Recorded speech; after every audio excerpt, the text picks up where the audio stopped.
Здравейте и добре дошли във втори епизод на подкаст Отвъд видимото. Както ви обещах, вече ще ви срещам с различни и интересни хора, с които ще коментираме интересни дискусии. Това е Мария от Варна. Как е на морето, Мария? Харесва ли ти? Чудесно. Морето е една уникална стихия, вода, която ни зарежда, магия и ни рефрешва, както се казва. Мария... Благодаря на Божидар за поканата. Познаваме се отдавна.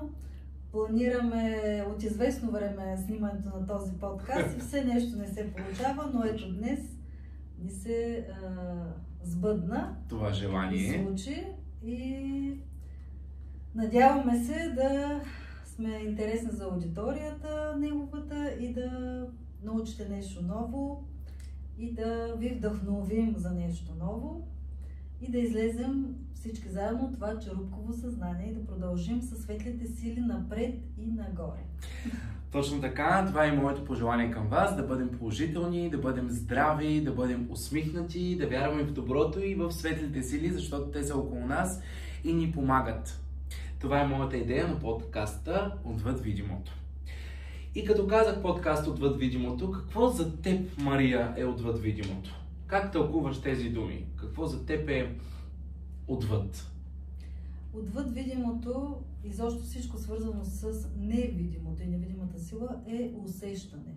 На първо място, след като вече започнем да имаме интересни усещания и различни от обичайните, ние започваме да си задаваме въпроси и откриваме вече материята, книга, инструмент или каквото и да е друго, с което ние да разберем и анализираме какво точно се случва с нас. Но на първо място е усет. И като каза усет, кога започнаха твоите усещания? От дете. Обикновено всички духовно пробудени, осъзнати хора сме от деца или закърмени с нещо, или сме се усещали нещо, но не сме разбирали какво е. При мен винаги съм била малко по-странна, така в кавички, спрямо моята среда, в която съм живеела и било семейство, училище, ученици, социална среда. Аз съм и танцор, от 6 годишна танцувам, творец наистина.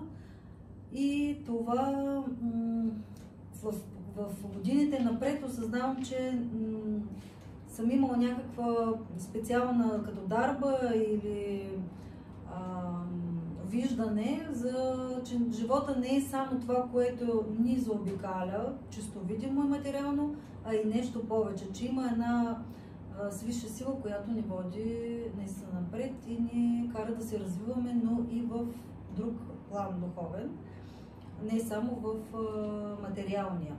Не само да сме успешни като бизнесмени, като менеджери, като специалисти в съответната сфера, независимо с какво се обучаваме, но и в духовното ни израстване. Това е даже много по-важно. Първо там да започнем и след това вече да материализираме наученото, защото духът води материята, а не обратно. Точно така, напълно съм съгласен с теб. Какво интересно нещо като история или случка би споделила с моята аудитория? Какво за теб, примерно, да кажем някакво паранормално преживяване, какво за теб е паранормалното? Нещо, което се е случвало, аз знам, че имаш много такива случки и истории, които можеш да споделиш с аудиторията.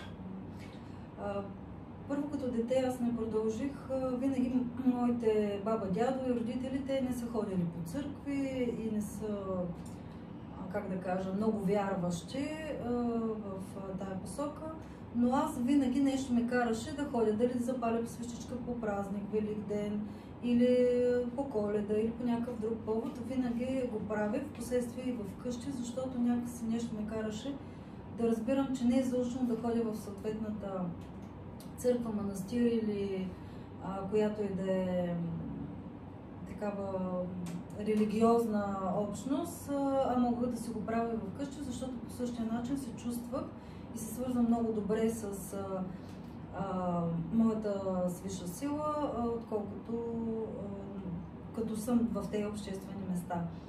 И даже по-силно ми беше усещането. И баба ми е Мария, аз на нея съм кръстена, тя е Марийка, винаги казваше, отиди ми ме ти, запали една свещичка и вместо нас, защото ни знаеш, че ние много не вярваме, те бяха хора обикновени, които си живееха по време на социализма и някакси това общество тогава в този...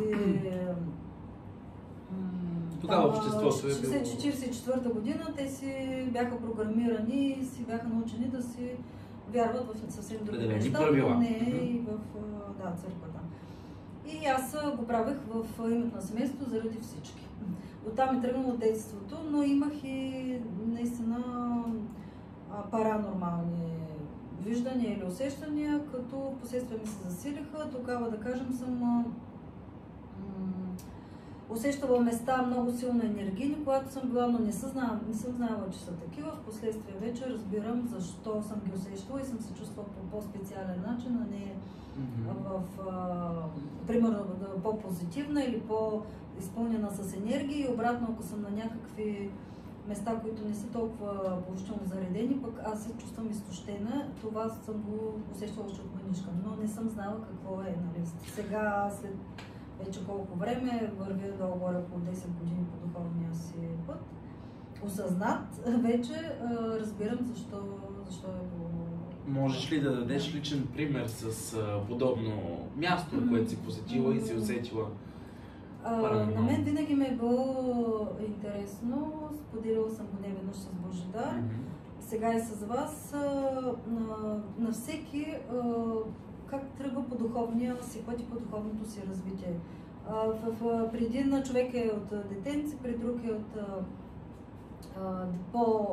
осъзната възраст. Осъзната възраст, по-друг период. Но при мен се отключи най-вече, когато бях, аз съм много дълго години танцувам, майка баща ми са танцори, от 6 годишна танцувам, съм закърмена с народните танци, българския фолклор, не случайно. И в България отново съм се природила. Духа ми ме води към това и бях на едно турне, след като танцувам в ансамбъл Варна през 95-та година започнах, значи 98 или 9-та е било, не мога да се сетя, на едно турне в Белград, в което аз усетих прераждането си там, защото не знаех, че може човек да усети толкова силно, че се е природил на определено място. Ние се прераждаме много места на планета Земя, но точно едно от местата моите е на Балканите, точно в Белград. Моето тяло почти колабира след свръхположителна емоция, защото танците ми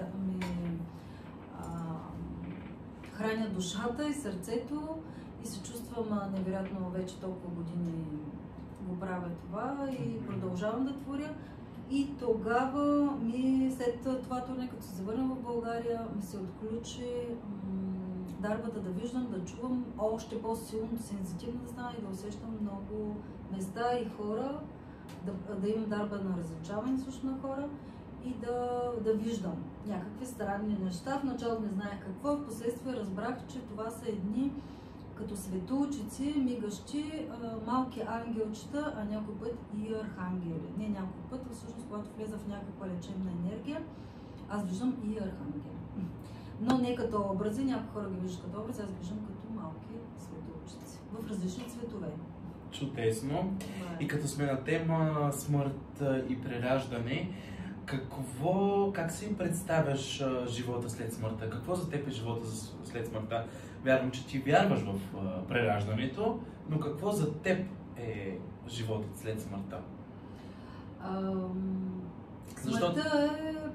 Смъртта е ново начало. Но това по-скоро ще го кажа всеки, който го е прочел някъде по книгите. И както знаеш, аз съм таролог и в тарото смъртта означава трансформация. Точно. Нов цикъл, нов етап. Така че зависи как ще го възприемем, но наистина има племена и хора, които по света, които празнуват смъртта. Когато почине близък, те се радват, че той е починал, защото знаят, че това е негов нов път и то не на тялото, но на душата му. Тоест, душата се излязла от това тяло, напуснала го е по една или друга причина и се продължава напред в развитието си. Може да се природи на ново място, може да да се природи на същото или дори на друга планета или друга слънчева система, но това е нейният еволюционен път, така че за мен смъртта е ново начало и трансформация на душата. Добре, поговорихме за смъртта. Каква роля според теб има ли ключови сънища? Какво мислиш за сънуването? Защото това е много интересна тема, която вълнува много от зрителите. Получих и такива въпроси, затова бих искал да разбера и твоята гледна точка за сънищата. Подсказват ли ни те сънищата какво може да ни очаква за напред и според теб сънищата ни плод на нашето въображение ли са или? Сънищата в началото много често съм имала и сънища, които са ме плашили, защото съм сънувала дори пропадане в пропаст, нали, което не съм знаела какво е, но в последствие разбирам, че това е някакъв мой път, който си извървявам и заради емоциите, защото аз съм си така сравнително силно емоционална, като емпат, нормално, сме повечето духовни хора. За мен е било съня някакъв знак. И този сън съм си го тълкувала за себе си според съновник. Но от много близко време, последните 2-3 години, за мен съня е видение. За мен съня е предсказание. Аз вече през съня си предсказвам какво ще ми се случи или какво ще се случи с някой мой близък или изобщо в място, в което живея, няма значение, но е вид видение, а не просто сън, който ние да тълкуваме. Сега какво означава, ако съм шкотка, пете, оплъх или нещо такова, за мен това вече не важи, а важи общото тълкуване като видение. Че нещо предстои, дали ще е добро или лошо, макар че няма лошо, има едни уроци, които ни се учим и трябва да се минем през тях и то без страх. Страха трябва да изчезне. Точно така. Напълно съгласен съм с това, което казваш. Бих искал да те попитам, тъй като ти спомена, че си танцор и се занимаваш с народни танци. Всички знаем вече. Как свързваш народните танци, българската митология и легенди?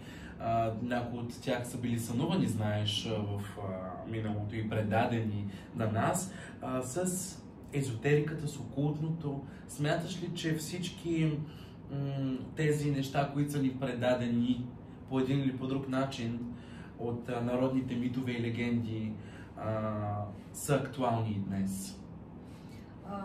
Абсолютно е така, на 100% съм сигурна, защото, както казах, при мен е най-вече усещане, след това е материята, която трябва да прочета, информацията и теорията, която трябва да прочета.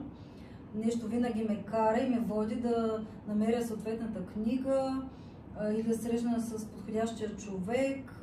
Това при мен е всеки ден почти се случва.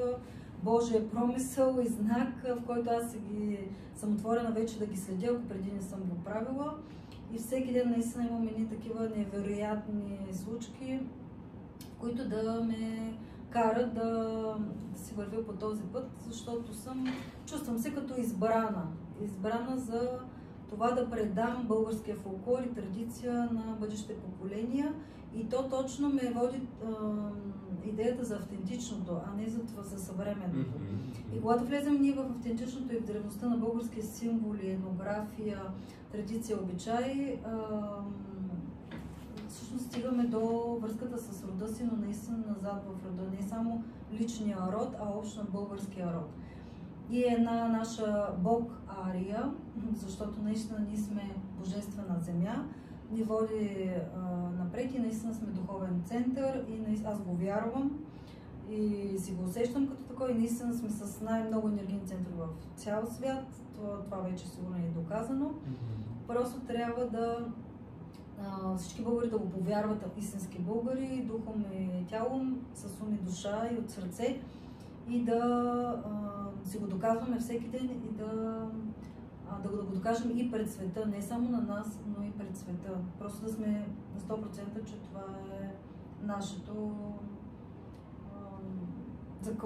морално право. Закон не бих казала, но морално право за напред. Така че това, което направих със себе си е след един период в живота ми, в който бях тотално в материята и матрицата, мога да кажа, и завърших икономика и право, бях успешен икономист и менеджер на много голяма корпоративна фирма, след това правя на консултант и адвокатски сътрудник.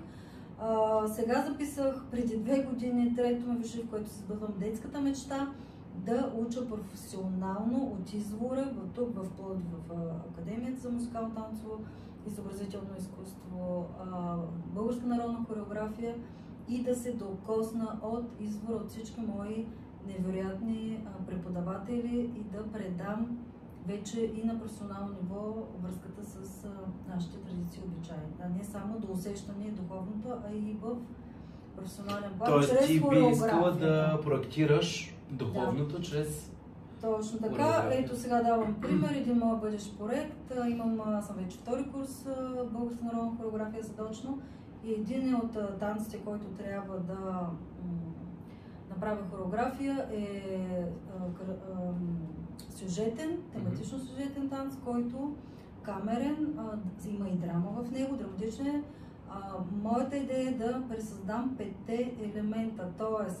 вода, въздух, огън и земя, плюс етера, божественото, което ги обединява. И да ги покажа чрез танца в пълната им стихия, но тук мен ме води духа, за да го хореографирам този танц. Мен ме води духа. Първо ме е дошло като мисъл, като идея и след това ще се реализира и на сцена с танцори. Чудесно. Дай Боже. Дай Боже, ще се случи да бъде така е. Какво? Добре, да си поговорим малко за алтернативната медицина. Това също е една интересна тема, която вълнува доста от зрителите, предполагам. Доста, знаеш, че има доста билки, хомеопатия вече, доста хора се лекуват с хомеопатия. По-скоро искам да си поговорим не за хомеопатията, ами за билките в техният чист вид. Знаеш, че това също са предавани неща, пак свързани с митологията, с легендите, с народните вярвания, с народните обичаи на нашата прекрасна България. Имаш ли опит с алтернативното лечение, което е отвъд медицината? И ако да, какво ти е мнението за алтернативното лечение с билки? Аз винаги, семейството ми, баба ми примерно лекува с народна медицина. След това вече, ако не се получат неща с народна медицина, се пият едни антибиотици или едни лекарства. Но, откакто първото ми студентство и първото ми отделяне от моя род и семейство, когато заживях във Варна, откакто съм във Варна и съм сама на 17 години се случи това, аз започнах да търся, сама нещо ме караше да търся алтернативно лечение. Да не е с антибиотик, да не е с лекарство, а точно чрез билките. По този начин ми се засилиха, всеки има някакви дарби, но на мен тогава ми се отключи лечителска дарба. В момента също ми е много силна и лекувам цялото ми семейство. Не съм на ниво, което да лекувам външни други хора, защото енергията е там друга, но винаги помагам на семейството ми и ги уча да се лекуват с алтернативна медицина. Много се интересувам, много книги чета, как можем ние с билки, с етерични масла и с дори молитви, ако се включват лечебни, да си помогнем сами. Първо сами да се излекуваме, след това на близките ни. Аз съм и родител, имам 16 годишен син, да е жив и здрав, който също от деня му на раждане аз търся варианти да го лекувам по алтернативен начин. С хранителни добавки, витамини и народна медицина, съответно и билки. Последствие почнах и молитви, нали, като божествено лечение. И това все по-необятна материя ми става за ти работиш с нашите духовни ангели и архангели, нали така? Също си ги привиквам. Един от моите духовни дачи е Мария Магдалена. И тя задължително се ми присъства в молитвите и си призовавам, когато започна да... Как човек може да... Примерно човек, който за първи път гледа подкаста, човек, който не се е толкова така, нали, запознат с духовното, не е навътре в нещата, с материите, как човек според теб може да започне да се свържи със своят ангел-пазител, своят хранител, как може да направи според теб, ти когато ги виждаш, как най-лесно човек може да установи контакт със своят духовен учител и архангел или ангел, пазител? Аз също съм и йога практик. 3 години практикувах при един невероятен мой учител, Стенли, но в последствие спрях, нали, с йога практиката. но тя ме научи на много техники, защото йога е също инструмент, но съм на мнение, че в нищо не трябва да се залита до крайност. Тоест, аз лично така извличам най-доброто от съответната практика, за мен лично, и се го ползвам до ден днешен. Точно така, и аз съм по същия начин. Да, и това, дали от книга, дали от разговор с човек, за мен това е най-доброто. И бих препоръчала на всеки един да го прави. Как се свързваш? Всеки човек трябва да остане сам със себе си. Най-добрият начин е да е навън в пространството, сред природата, защото нашата природа, Бог Тангра е нашата природа, ни дава всичко, от което имаме нужда. Не се ли свържем ние на 100% с природата? Някаква част от нас, енергийно и не само, се губи и липсва. Затова аз задължително не съм сред природа. Или съм до морето, или съм в гора, или съм по някаква пътека. Обичам да катеря планини, това ми е друго хоби. Не съм изкатерял много, защото поради липса на време, но имам желанието. И там единствено се чувствам себе си. И когато съм там, аз се свързвам с себе си и си привиквам моите водачи, духовни и ангели хранители. Всеки може да го направи. Всеки има връзка, всеки има силата, всеки има тази дарба да го направи, способност. И бъдете смели, действайте решителни и се отпуснете, най-вече бъдете се отпуснете, вържете ума, освободете ума от всички ежедневни проблеми, решения, каквото и ангажименти да имате, и спокойствието чрез дълбоко вдишване, медитативно състояние, вие може да постигнете и да се свържете с вашия ангел. И докато сме на тази тема, имаш ли си любима книга или автор, който е повлиял на разбирането ти за невидимото? Би ли препоръчала някоя книга, автор на хората, нещо, което те... Те са много различни по духовния ми път. Да кажем, в началото съм интересували едни книги, от едни книги съм чела, една литература ме вълнувала, докато в последствие тази литература се променя и друга литература ме вълнува. Така че в различен етап на всеки от духовното му развитие е различна информацията и поток от информация, която се спуска. Както и учителите, тук бих свързала учителите, мога да ти изпреварвам следващия въпрос, но всеки ученик си има духовен учител и когато той израсне в някакъв еволюционен процес и ниво на развитие, на него се дава нов учител и се сменя. Стария се остава където си е, новия го поема и продължава в него. И затова, примерно, сега съм на моето ниво духовно израстване.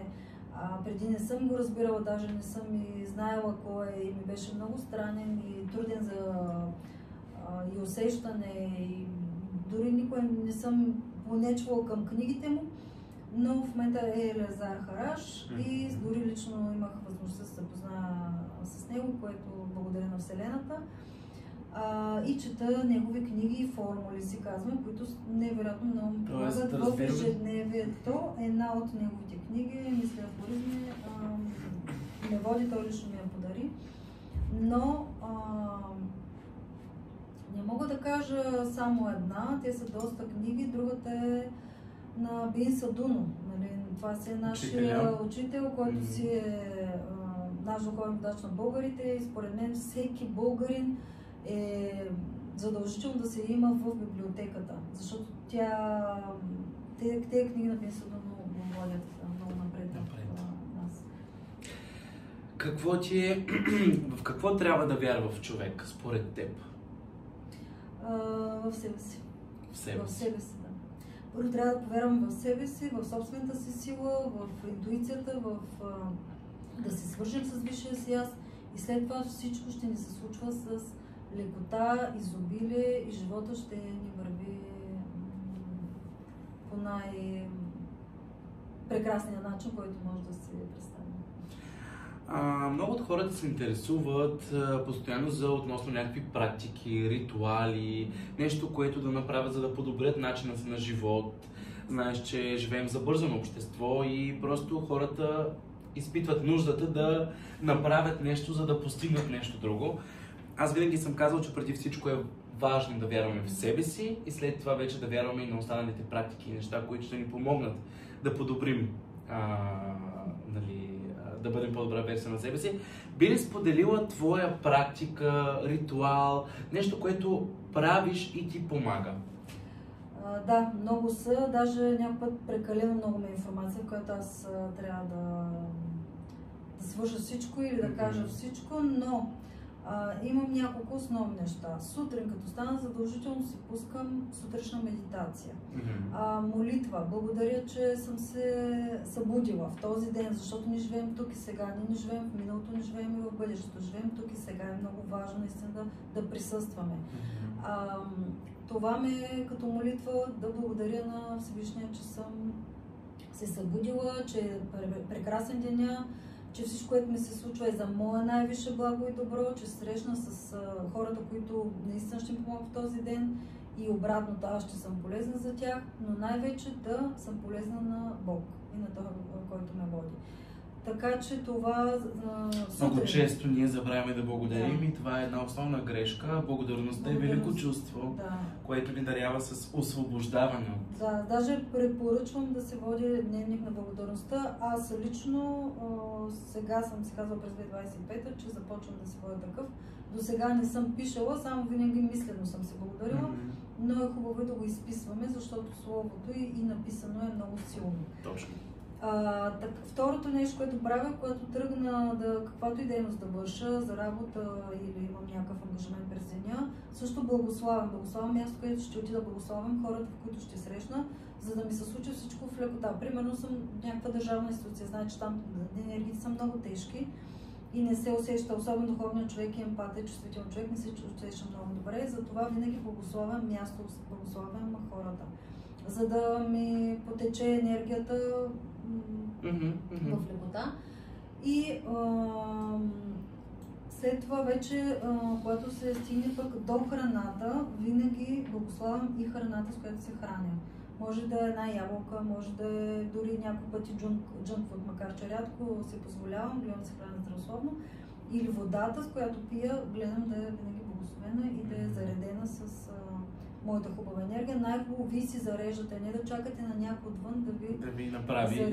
Зареди. Да, има много хиляди начини в интернет вече пространството да го направите, но това е една и вечер задължително вечерна молитва и вечерна медитация, с която да завърша деня, пак да благодаря за всичко, което ми се е случило. Някой път се ядосваме, че уж нали е за лошо, но не, това са някакви уроци, това са неща по пътя, които трябва да се случат. Някой път сме си ги предизвикали с мисли, някой път са провокирани от отвън, с хора и ситуации, но няма значение. Ние пак благодарим, благодарим винаги, защото дори чрез страданията, чрез нещо негативното уж за нас, това е пак за добро. Тоест ние израстваме, особено духовните хора, ние през страданието израстваме.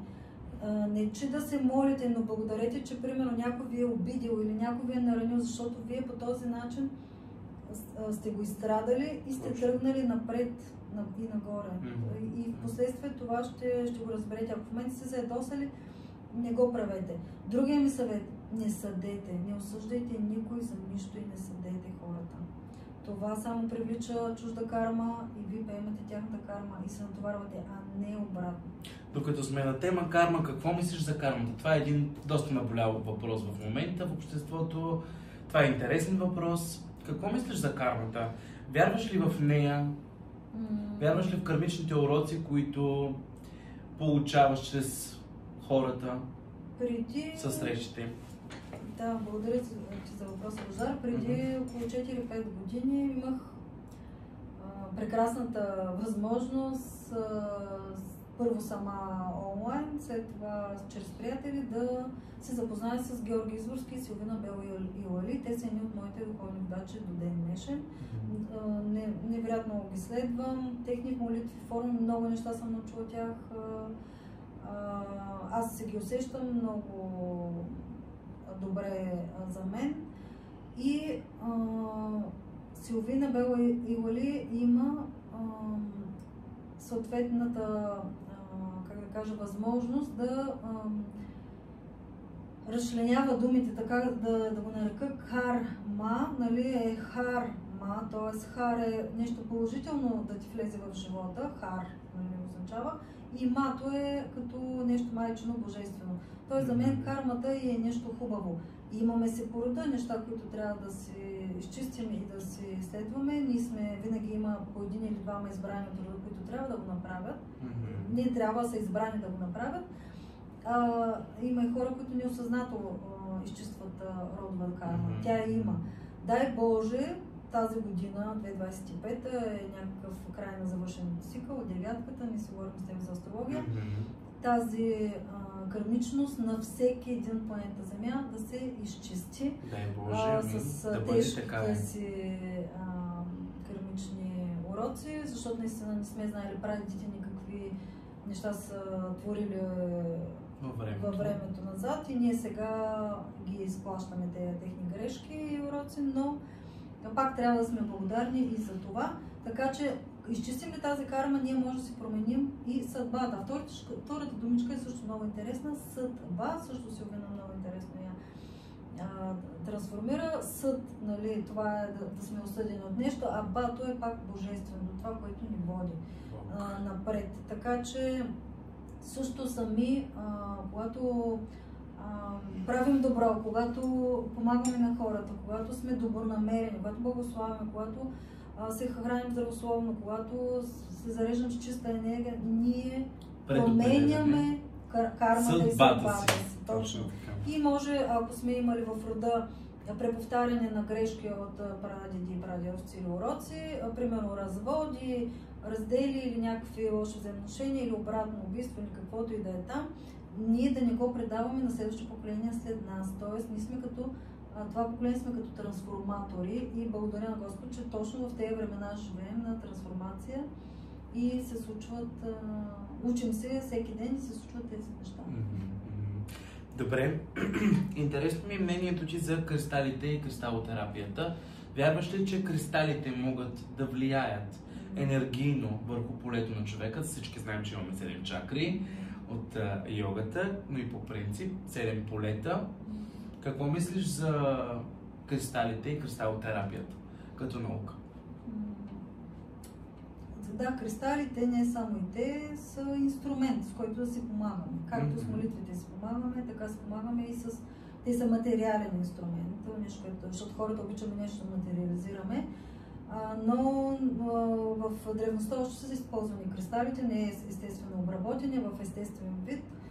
Са ги използвали нашите прадеди за техни също различни ритуали, било за почистване на домовете си, било за дори лечебно оздравяване на човек, са палили свещи, казвали са молитви, тамян, нали, като билка са използвали, или пък някакъв кристал също така, камък, който са си го наричали, така че това са ежедневна част от необходимост от нашето. Да. И аз съм за и също ги използвам. Имам си вкъщи солна лампа, хималайска сол, която също изчиства помещението и действа много добре не само на здравето, а и на енергийно ниво. Пирамида от солна, такава хималайска сол и всякакви други. Но и да, имам ли възможност, също нося по себе си такива украшения от естествени кристали, но винаги да са в естествен вид камъните, а не изкуствени. Преработени, точно така.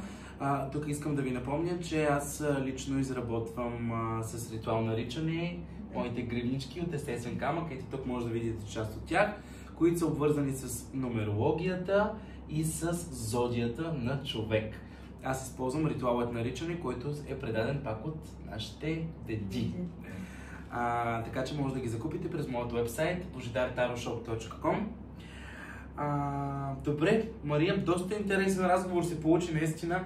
Какво да те питам? Имаш ли нещо, което ти искаш допълнително да споделиш? Нещо, което искаш да кажеш, нещо, което ти е на сърце, нещо, което искаш да пожелаеш на хората? Никога да не забравяме, че ние, хората, сме прашинки в Вселената. И на планета Земя сме само гости, временни.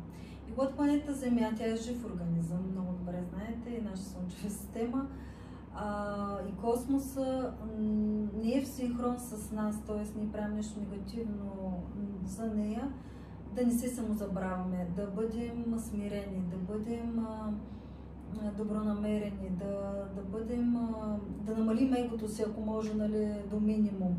Да не се мислим, че сме някаква по-голяма прашинка и по-висша прашинка от другата прашинка. Тоест всички сме едно. И радвайте се, слейте се с природата, радвайте се на живота. Живота е прекрасен всеки ден. Следвайте си знаците, следвайте си висшето аз, свържете се с него. Има толкова начини и инструменти. И тогава щастието ще се дойде само. Наистина то ще се дойде само и живота ще стане в лекота и изобилие. Аз също не казвам, че съм съвършена, напротив, всеки ден се усъвършенстваме и моите духовни учители също се усъвършенстват. Това са изпитания от Вселената и Бог. Дай Боже на този земен живот да се усъвършенстваме на макс и да изкупим всички грешки и родови карми уроци, за да може следващия директно да се радваме наистина в истинския смисъл негов.